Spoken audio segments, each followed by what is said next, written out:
The massive alien warship hung in Earth's orbit like a storm cloud ready to burst. Its dark metal hull absorbed sunlight rather than reflecting it, creating an ominous silhouette against the bright blue planet below. Commander Gray stood at the bridge's main viewport, his four eyes narrowing as he studied the primitive world before him. "Report," he ordered, his scaled fingers tapping against the command console. Officer Tom, his chief of intelligence, stepped forward with a datapad.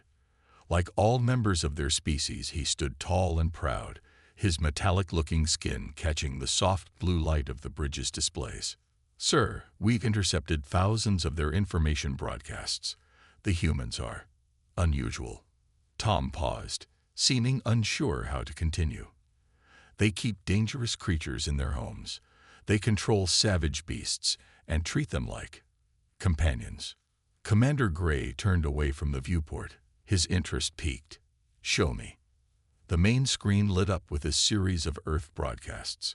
Video after video played, showing humans commanding fierce creatures. In one, a large beast called a dog followed complex orders from its human master. In another, a smaller human child cuddled with a purring cat, clearly demonstrating their species' power over these animals. "Fascinating," Gray muttered. "They've enslaved entire species to do their bidding. Even their younglings can control these beasts." He watched as more videos played, showing humans walking their pets on leashes, training them to perform tricks, and keeping them in their dwellings. "Sir," Tom added, "there's more. They have buildings dedicated to housing these creatures. They call them zoos and animal shelters.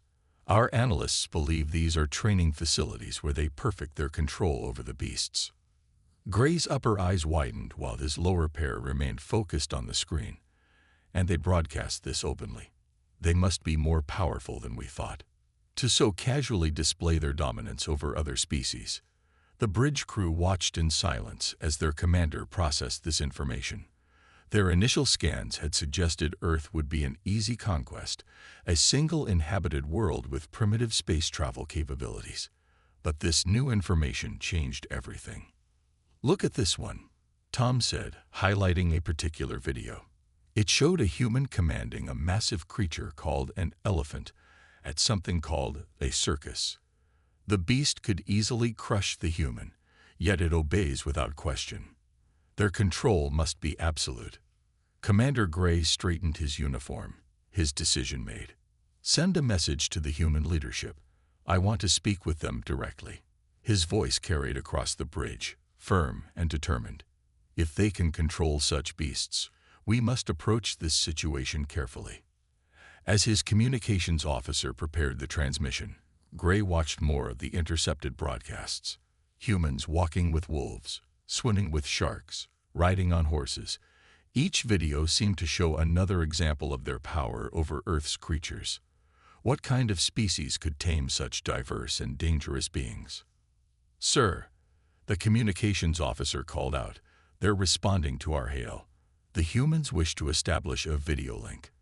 "Put them through," Gray ordered, adjusting his posture to appear more imposing. Before the connection could be established, he turned to Tom. "Continue analyzing their broadcasts. I want to know everything about these beasts they control. If negotiations fail, we must be prepared for what they might unleash upon us." The main screen flickered, preparing to show the first official contact between their civilization and humanity.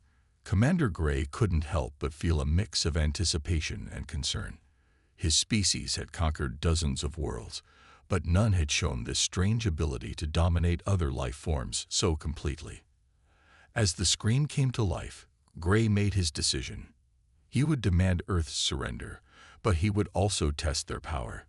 He would command them to demonstrate their control over these beasts. Their response would tell him everything he needed to know about humanity's true strength.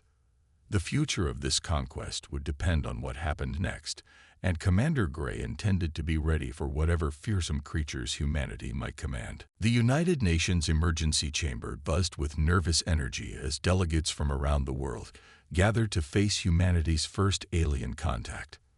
On the massive screen before them, Commander Gray's imposing figure loomed, his four eyes studying the assembled humans with careful interest.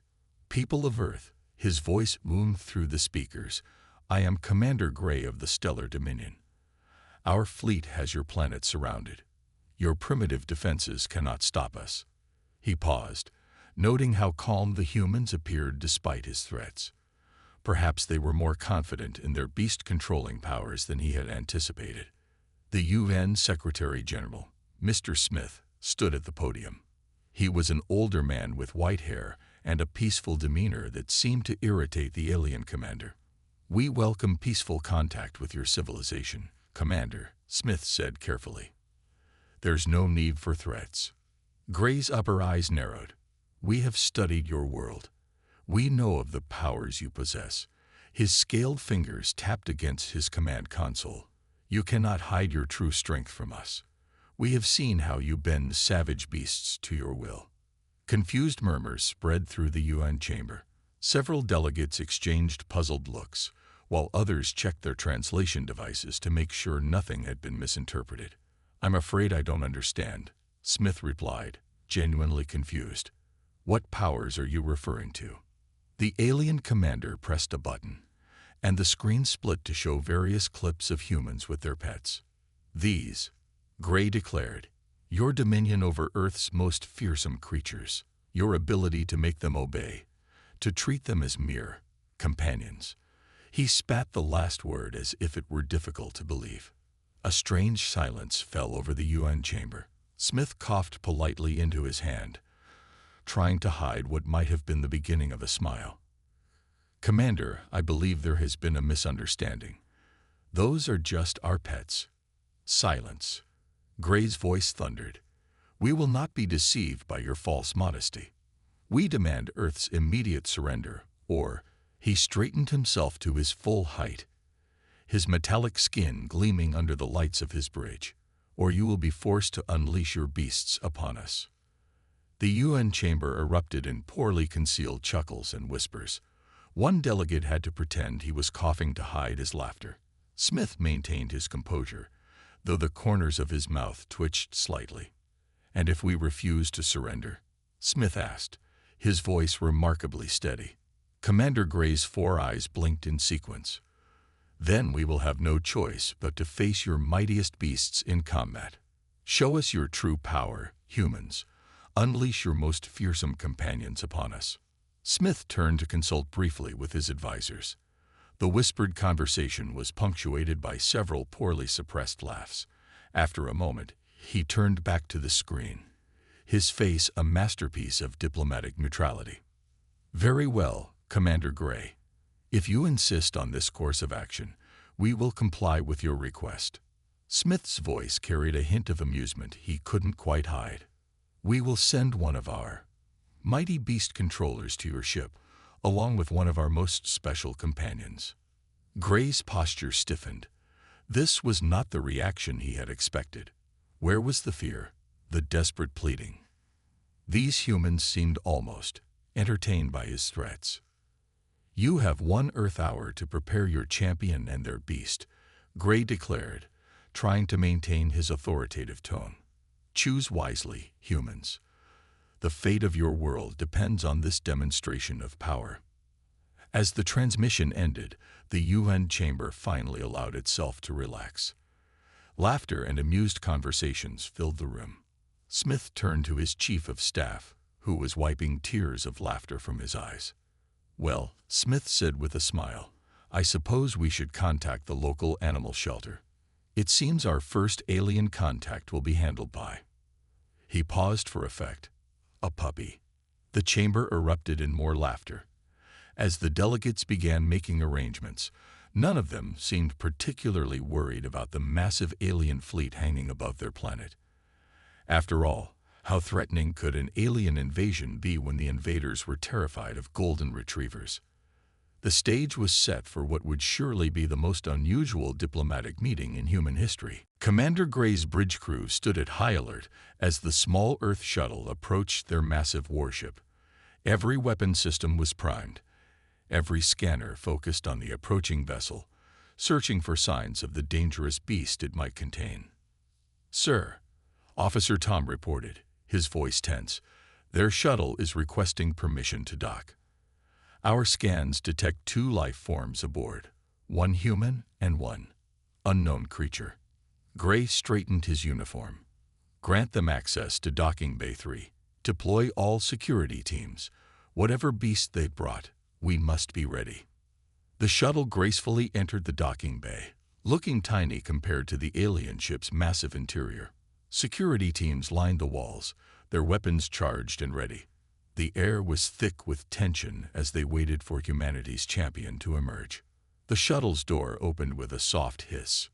"Greetings," a cheerful voice called out. A young man in a simple blue uniform stepped out, waving casually at the armed aliens. It was Jack, an employee from the local animal shelter. In his other arm, he carried a small wriggling bundle of golden fur. Commander Gray's 4 eyes blinked rapidly. Where is the beast?" he demanded. Jack smiled and held up the bundle. "Right here. Everyone, meet Max.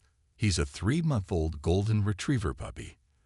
The tiny dog looked around with bright, curious eyes, his tail wagging at the sight of so many new friends. "Yep," Max barked happily, his tiny pink tongue sticking out as he panted with excitement. The alien security teams exchanged confused looks.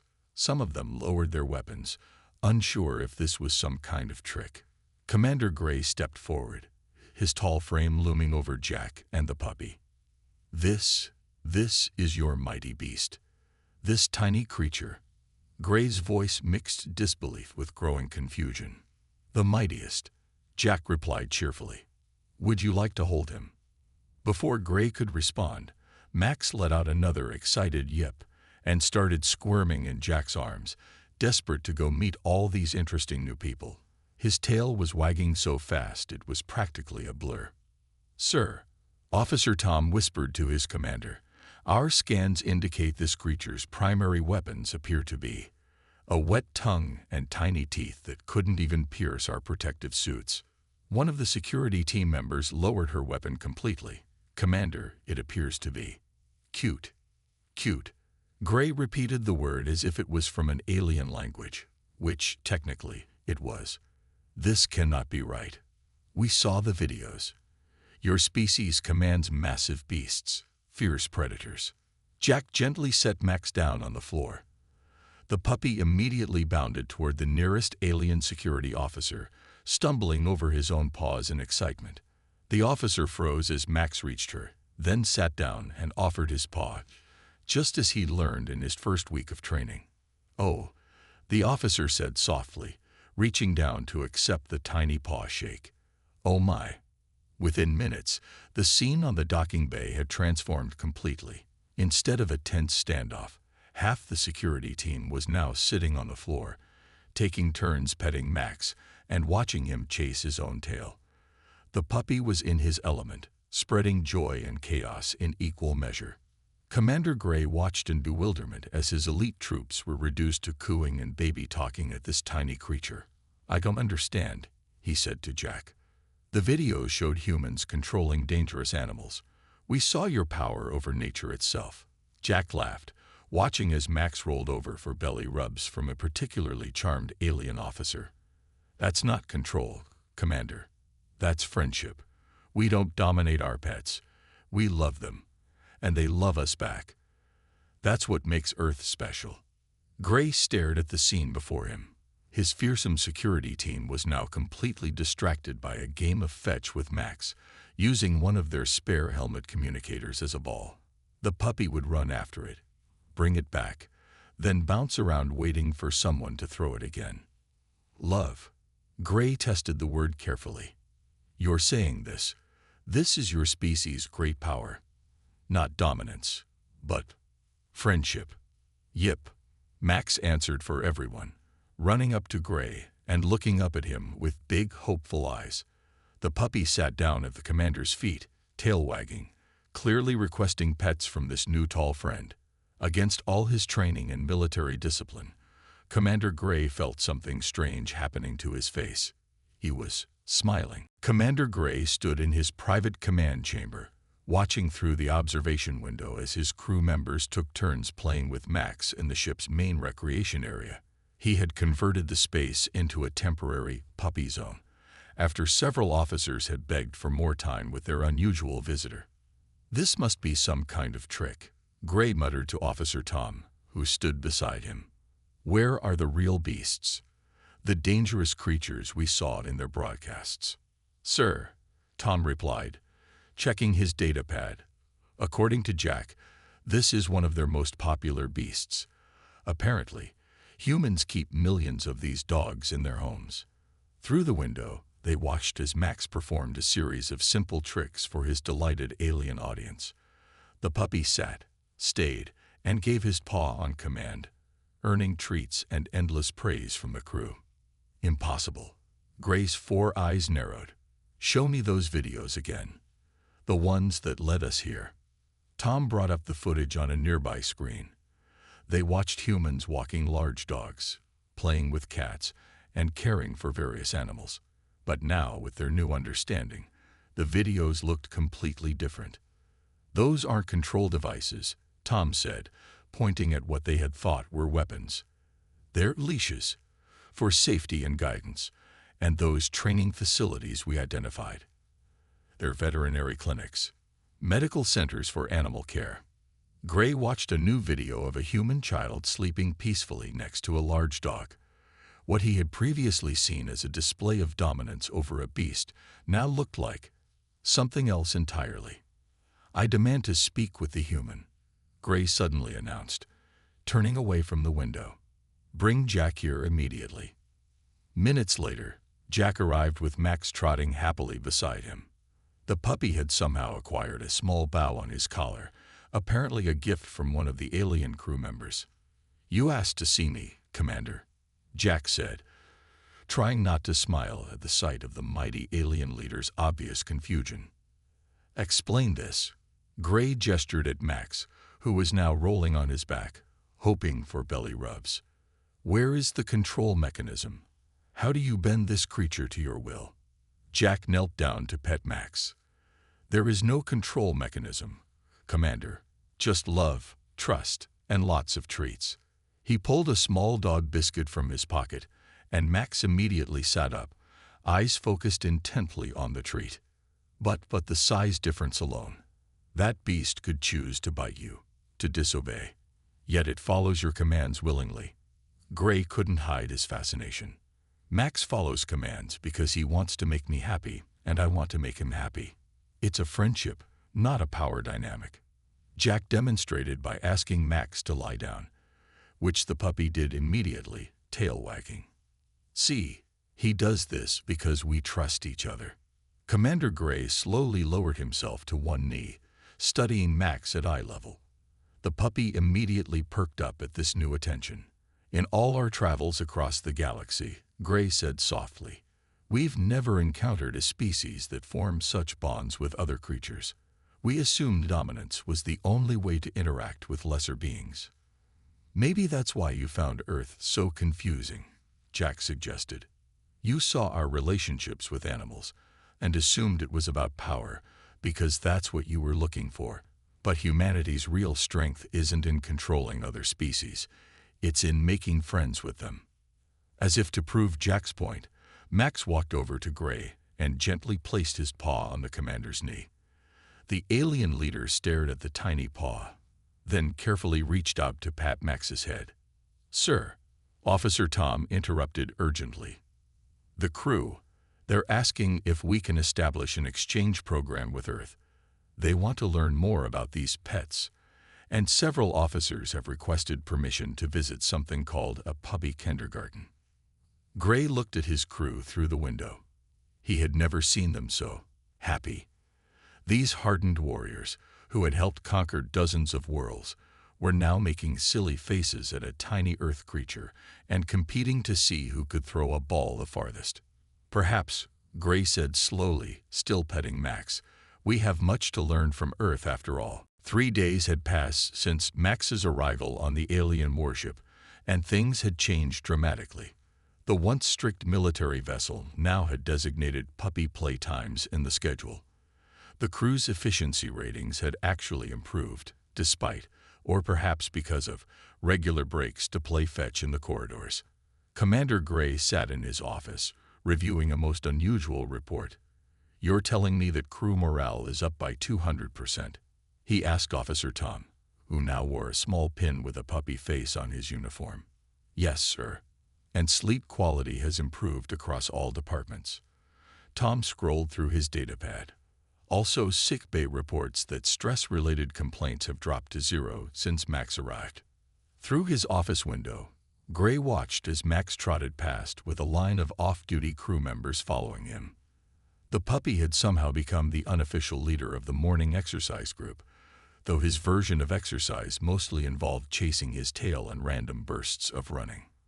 "The power of this creature," Gray muttered. "It's not what we expected, but it might be even more remarkable."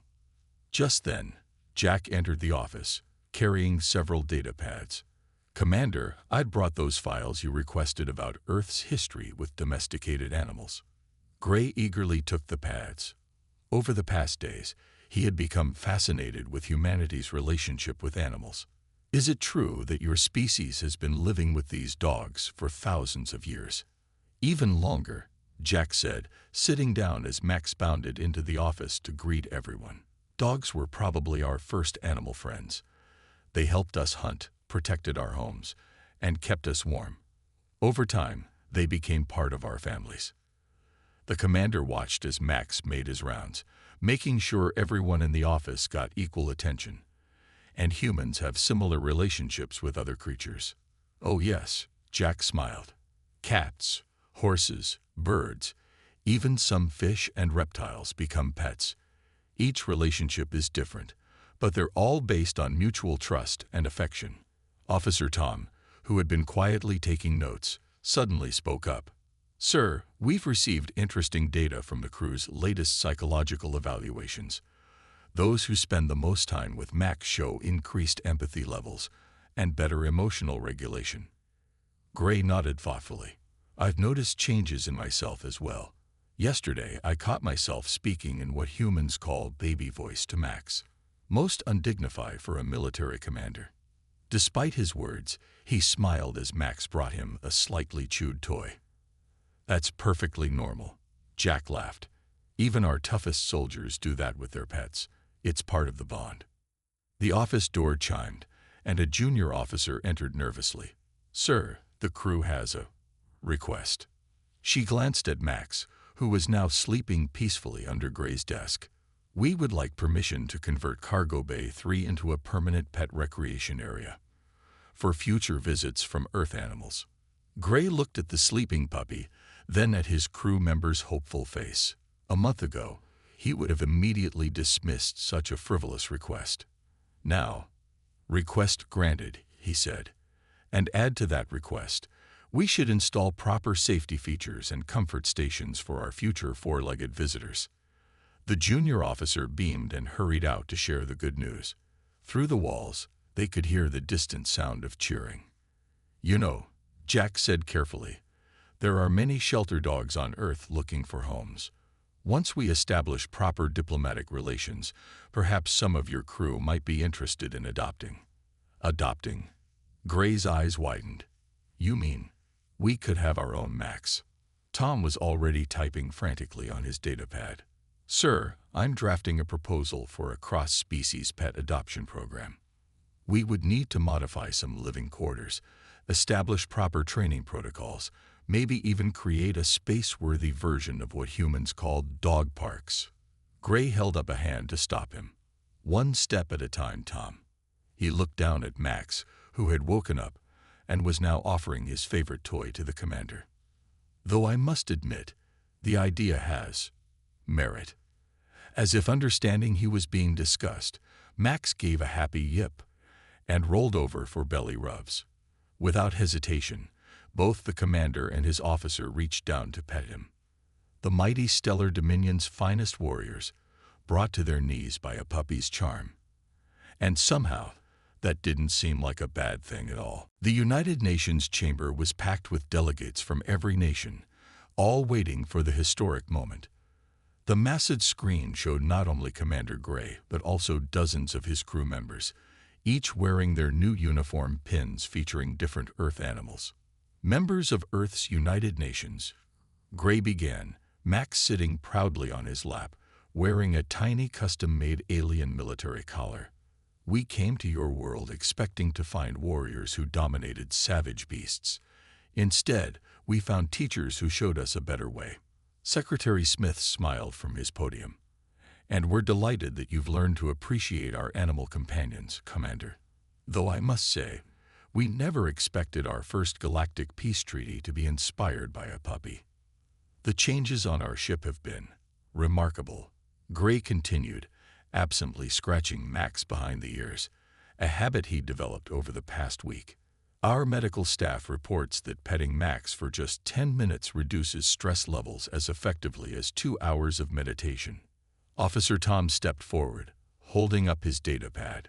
We've prepared a formal proposal for ongoing cultural exchange. Our crew has expressed strong interest in learning more about Earth's various pets. He paused as Max let out a small yawn that made several alien crew members in the background audibly awe. Point 1. Tom continued, we request permission to establish what humans call an interstellar pet adoption program. Many of our crew members have already submitted applications. The UN delegates nodded approvingly. Jack, sitting in a special seat of honor, couldn't help but grin. The local animal shelters were going to be very happy about this. Point 2. Tom read, we propose building a joint space station dedicated to human-alien-animal relations. It would include training facilities, veterinary services, and something our research calls a dog park with zero gravity. This brought chuckles from the human delegates, but Gray raised his hand. I assure you, we are quite serious. Our engineers have already drawn up plans for gravity-free fetch games. Secretary Smith adjusted his glasses. Well, this is certainly the most unusual peace treaty I've ever seen. But please continue. Point 3. Tom said, we request Earth's assistance in adapting our ships and colonies for pet companionship. We're particularly interested in what you call cat trees and hamster tubes. In the background, several alien crew members could be seen playing with toys they'd received from Earth, tennis balls, squeaky toys, and what appeared to be a laser pointer that was causing much fascination. And finally, Gray said, standing up while carefully holding Max, I personally wish to apply for what humans call pet adoption. This small creature has taught us more about peace, friendship, and leadership than all our military training combined. Max responded by licking Gray's face, causing the mighty commander to break into a very uncommander-like giggle. The entire UN chamber broke into applause. Commander, Smith said warmly, I think we can safely say that Earth accepts your proposal for peaceful relations, and I'm sure we can find you a wonderful puppy of your own. Though perhaps, Jack added with a grin, we should start with something low energy for the rest of the fleet. Maybe some nice cats, or hamsters. Actually, Tom interjected, bringing up more data. Our crew has been researching all Earth pets. We have particular interest in these creatures called rabbits and parrots. Though we're still trying to understand why some humans keep small swimming creatures called fish that you can't even pet. The meeting continued for hours, but it was unlike any diplomatic session in human history.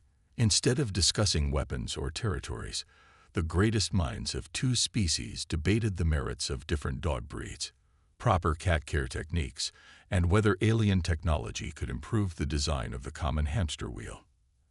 As the session wrapped up, Gray looked down at Max, who had fallen asleep in his arms. When we came to Earth, we thought we would find humanity's greatest weapon, he said softly. Instead, we found humanity's greatest gift, the ability to share love across species. Speaking of gifts, Smith said with a twinkle in his eye, wait until you discover what humans call puppy training classes. Gray's 4 eyes blinked in excitement. The Stellar Dominion was about to become a much more pet-friendly place. 1 year after the historic Puppy Peace Treaty, the galaxy had changed in ways no one could have predicted. The massive Stellar Dominion warship that once threatened Earth had been renovated to include pet-friendly areas on every deck. Commander Gray's flagship had become known across the stars as the first pet-friendly fleet. Gray sat in his command chair, his own golden retriever puppy named Star sleeping peacefully at his feet. Unlike the traditional military decorations that once filled his office, the walls now displayed photos of crew members with their various Earth pets. "Status report, Officer Tom," Gray called out, trying not to move too much to avoid waking Star. Tom, who now had both a cat and 2 hamsters in his quarters, pulled up his datapad. "The Earth Space Pet Station is now fully operational, sir. Yesterday's zero-gravity dog agility competition was a huge success, though we're still cleaning up the floating tennis balls." Through the ship's massive viewport, they could see the new space station. It looked like a giant wheel with sections dedicated to different Earth animals. The station had become the most popular posting in the fleet, with a waiting list of alien officers hoping to work there. "And the adoption program?" Gray asked, gently petting Star's head. "Exceptional results, sir. Over 10,000 Earth pets have found homes with alien families.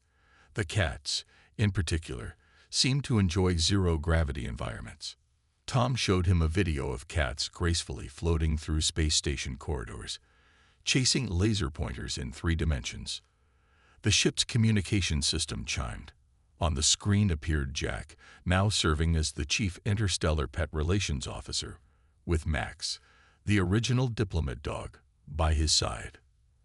"Commander," Jack waved, "you'll be pleased to know that the first graduating class of the Alien Pet Training Academy is ready for their ceremony. Max here helped train them himself." Max, now a dignified adult dog, but still as cheerful as ever, barked at the screen. Star woke up and barked back, tail wagging at seeing her Uncle Max.